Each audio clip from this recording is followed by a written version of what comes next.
God used me as an instrument to bring forth this child, he knew exactly what kind of environment that this child needed to grow up in. And that shows me that I am enough. I know you told your friend you're not okay. And tell me what's wrong and why you never said you felt that way. And guess you're trying to stay strong and fake a smile until I look away.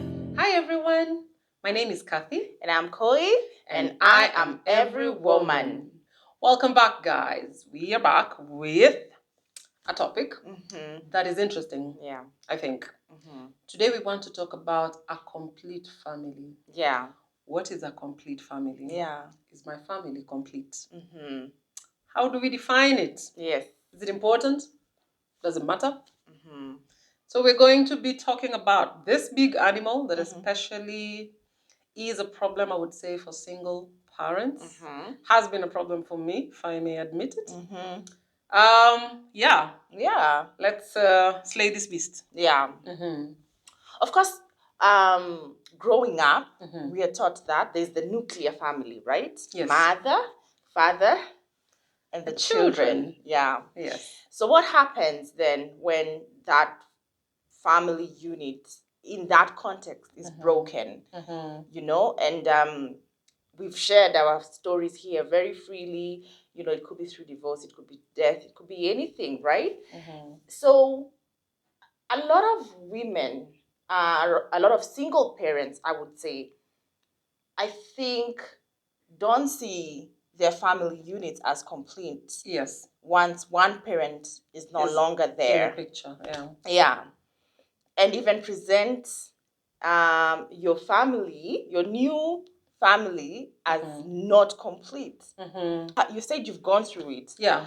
In what ways have you seen, or what kind of experiences have you seen instances where it feels different? So a lot of times when you have family gatherings or you have school functions, things that involve other families, Yes, where the setup is obviously different, yes, then the difference between your family and theirs is normally very loud. Yes. Very loud. And it also presents itself in the situation where, for example, if you're several families going somewhere, and in that family there's a mom and a dad, and they have split roles, but in your family there's just you, and therefore you have to do everything, and some things you either outsource, or you don't do them, or whatever. And the difference really comes out. And I would like to imagine that it's not just me who sees the difference. I think even the children also see the difference. Of course, the difference is there. And life is life, right? We can't always be the same. Yeah. But the problem, I feel, is that we grow up with that idea. It's really ingrained in us that our complete family is mom and dad. And children. And the children, right? Mom, dad, and children, you're right. And so when one leaves, then you start seeing yourself as incomplete. You know? Society reminds you all the time that you're incomplete. And that is the myth I want us to bust today. Wow. That is the myth I want to bust today. And why? Why should we? Because why is it important? Why is it important? And why would you feel like an incomplete unit? Why can't you be a complete family? Just you and your children. Why? So for example, let's say, you know, you're a single parent, you don't have a spouse for whatever reason, and you know, there's no what is it called? There's no prospect of another one coming into the picture. So do you live an incomplete life forever? Forever. And the moment as an adult in that family setting, whether it's a single mom or a single dad, the moment you already feel incomplete, you will definitely pass that down to the children. Yes. Yeah? Yes.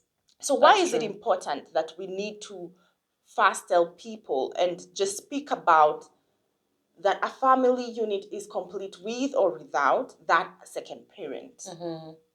By the way, I just thought of something. There's also the two parents who don't have children. Yeah. Their family is also complete. Their family is also complete. Mm-hmm. Yeah. So what really is a family in that context? What is a complete family? Mm-hmm. Well, I was looking up Google earlier. Yes. And, it's just a thing. It's just to check. Huh? And I'm looking up family. I think this is the Oxford Dictionary. Okay. What is a family? A group of one or more parents and their children living together as a unit. A group of one or more. Or two. Or more. Or yeah? more. Yeah. Or more. Yes. Parents and their children. Yeah. What does that tell you? What does that tell us? I think it's very simple. It's very, very simple. Yeah. It tells us if you're a single mom with your two children or your one child, like me, that's a complete family. Yeah. That's it. And I know in the African, I don't know whether it happens a lot in the West, but in the African context, even when we are doing mchango, you write contributions using your surname. Yes. And most of the time it's supposed to be the Kamaus. Yes. Or Otienus. Yes. The surname that the man gives to the family. Yes. Right? To complete the family. Exactly. And so I was in that situation recently. Yes. And, we're laughing because I forwarded it to her. Yes. And I'm just seeing all this Kamaus and Otienus and, Malwas. Yes. And I just wrote there Catherine's. Yes. Because... Yes. And what happened? That is what it is. And what happened after that? What happened after that, interestingly, is that there were a few more Kamaus and Otienus, but there were now Jackies. And Lucy's. And Nancy's. And Lucy's. Yeah. And I was like, there you go. Yes. Yes.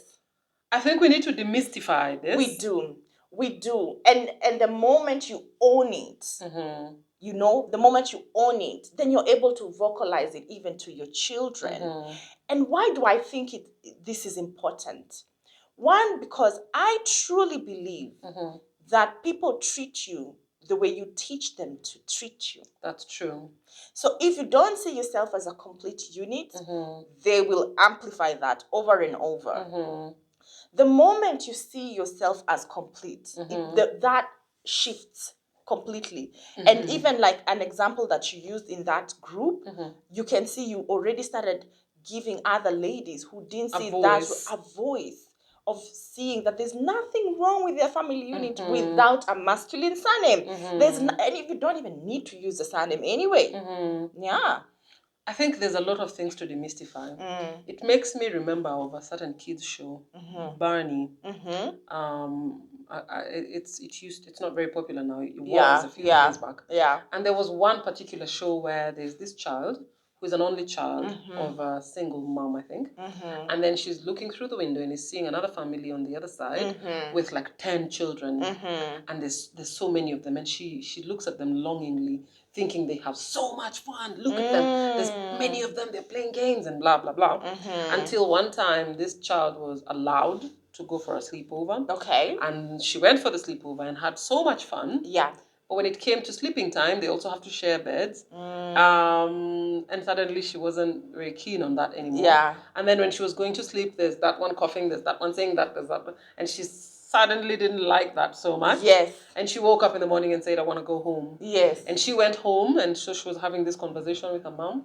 And mom said, every family is different. And they even sang a song. It was beautiful. And says, in your family, there's you, your mom, and 6 brothers.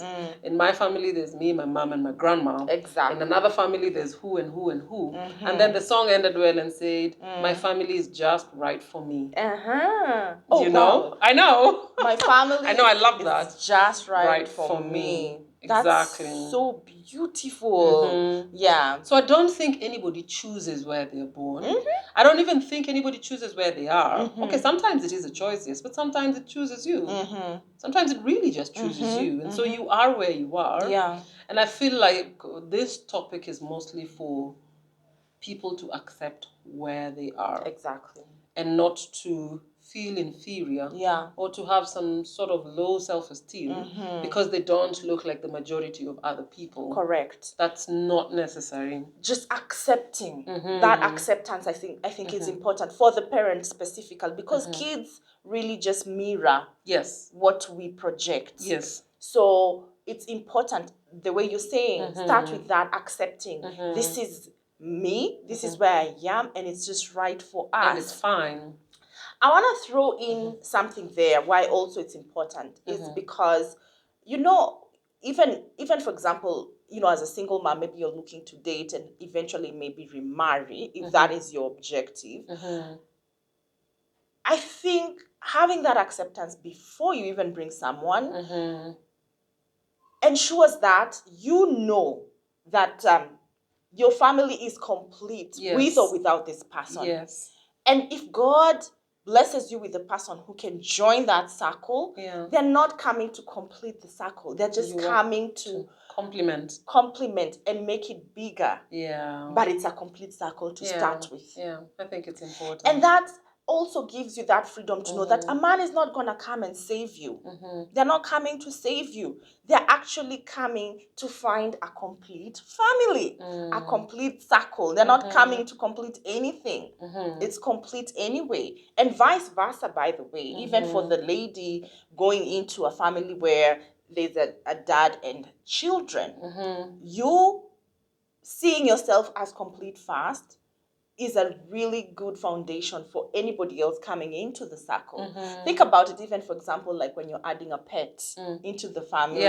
You don't feel like the pet is coming to fill a gap, but it just makes it all more beautiful, bigger and That's beautiful. So why would we think that, for example, you know, especially in society, people think, you know, for example, if you're a single mom and you find a husband who takes you up with all your children, they think as if it's like a favor. It's like a favor. That's the word. A big one, yeah. No, it's not. Yeah. That man should be glad that they're coming to a complete family. Yes. They're gaining something important.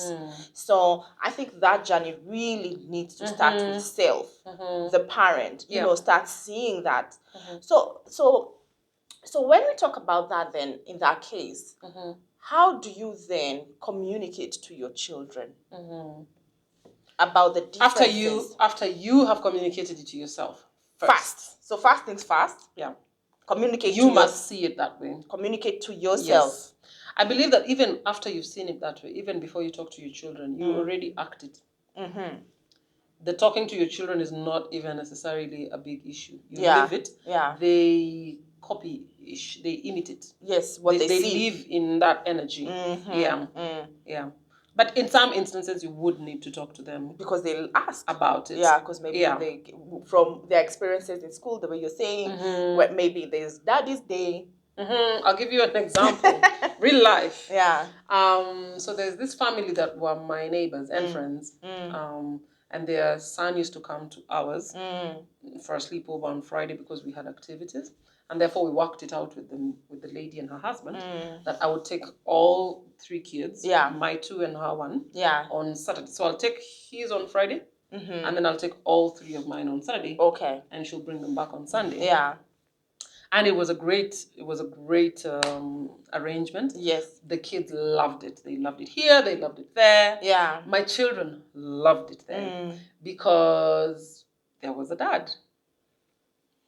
And every time I picked them up, and the dad is the fun dad. They used to call him Monster Dad or something, Daddy Monster or something like that. He used to play monster games, and they had dogs and rabbits, and complete.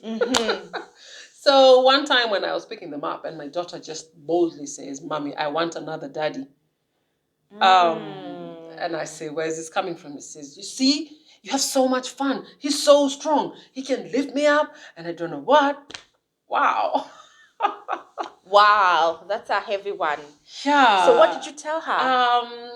Luckily, I feel like I had done the work. Maybe not all of it, but I didn't falter. I wasn't affected by it because I knew she was saying that as a child, you know. And I just told her, it's fun to have someone like that, to have a place like that you can visit and play that kind of games. But my situation and their situation is different, and that's okay. You need to be okay with your family, and they need to be okay with their family. People are not the same. Just the same way some people have a big house and others don't have a big house. Some people have a big car, others don't have a car or have a small car. And it's okay. It is what it is. That's their family, and this is ours. And then I also told them, you know where your daddy is. Your daddy was here, he died. You know that.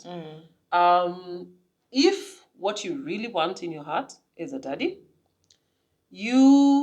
it's okay. It's not a bad thing if that is what you want. Yeah. But all I'm saying is, it's not automatic. It's not like the way you can say, I want a pair of shoes. Yes. And then we go and buy a pair of shoes. A daddy is a very special person, has to be found in a very special place. Yes. For me, I feel you need to pray about it. Yeah.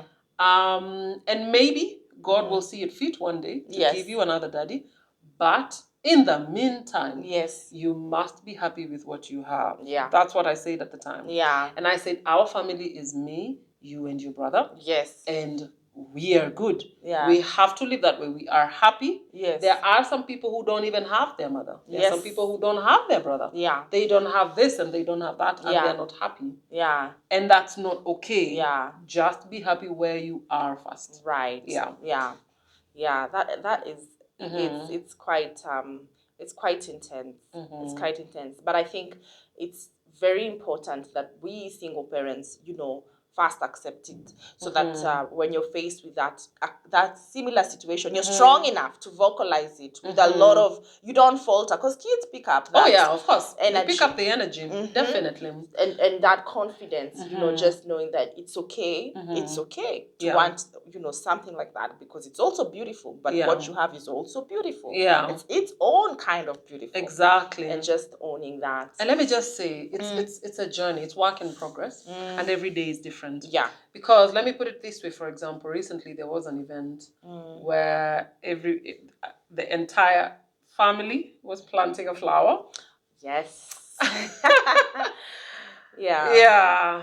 And on that day, I didn't feel complete. It felt like someone was missing. And that was really the feeling that I felt. And I feel like my children picked up on that energy as well. We survived it. But all I'm saying is there are good days and there are bad days. People who feel like they're in an incomplete family should not beat themselves for faltering sometimes. It can happen. And it can happen especially where sometimes as a single parent you feel overwhelmed, because it does happen every now and then, it's a lot where of work. you feel like you have to do so much. Yeah. And everyone you look at around you have split duties. This one is doing this and their partner is doing the other. And so sometimes you feel like you're taking on quite a bit. And in those moments it's easy to feel incomplete. Yeah. Yeah. But keep the faith. Keep the faith. As a single mom, I feel like maybe I've worked on that, because it doesn't really bother me as much nowadays. I see myself as complete, me and my daughter, and sometimes she's not even home anyway, so it's just me. But I still feel like, no, we are a family. Good, that's it. We're good. Yeah. Even if we never have another person, we are good. But as you say, it takes a long time to process that. And maybe I started that maybe subconsciously a long time ago. But how I deal with when I feel like, oh man, I really wish there was a man in this house to do X, Y, Z, is that I remind myself that, you know what? As much as I could be tired, I have the ability to do it. And that's the blessing. Almost like tapping into always the glass half full fast. Yeah, that's true. You know? And I keep reminding myself, I think in previous videos we've talked about, children and the purpose they bring into the world, which has almost nothing to do with you. I keep reminding myself that if God used me as an instrument to bring forth this child, he knew exactly what kind of environment that this child needed to grow up in. And that shows me that I am enough. I am enough. Because That's if true. that is what God wanted, then I know that she has everything that she would need, and I am enough. And when the time comes that, we will need someone else, God will present that opportunity. Just trusting that you're enough. Yeah. Good days and bad days. Good days and bad days. Yeah. Yeah. I mean, I think sometimes it presents itself as a logistical issue. Sometimes it presents itself as an emotional issue. Sometimes it presents itself in all manner of ways. And I think just frankly putting it out there is that doing the job of two parents as one parent is not easy. It is a lot of work. But it can be done. Yeah. And it is possible. Yes. And it's not just it can be done. It should be done, and should be done in a way that is complete, that you're not it's almost, sometimes it feels like it's a table and one leg is not there. Yes. And so you're just trudging along. Yes. So it shouldn't feel that way. But that feeling has to come. You have to work on it from inside. Yeah. Because let me tell you, majority of the life experiences are based on your attitude and how you see it. That's true. That's true. Instead of beating yourself up and asking why, just graciously take it and say, yes, this is my reality. It's me. This is where I'm starting from. And there's a reason this was placed in my path. And because of, I might not know the reason, but I will handle it graciously. I think we need to throw in something there. There are some complete families where this one parent doesn't actually do anything. And there are some people in a union where they wish they weren't in the union. Exactly. Because you'd much rather do it alone and plan properly, because you know you're alone from the get-go, than plan with someone who either doesn't contribute or scuttles. So it can be worse. Yeah.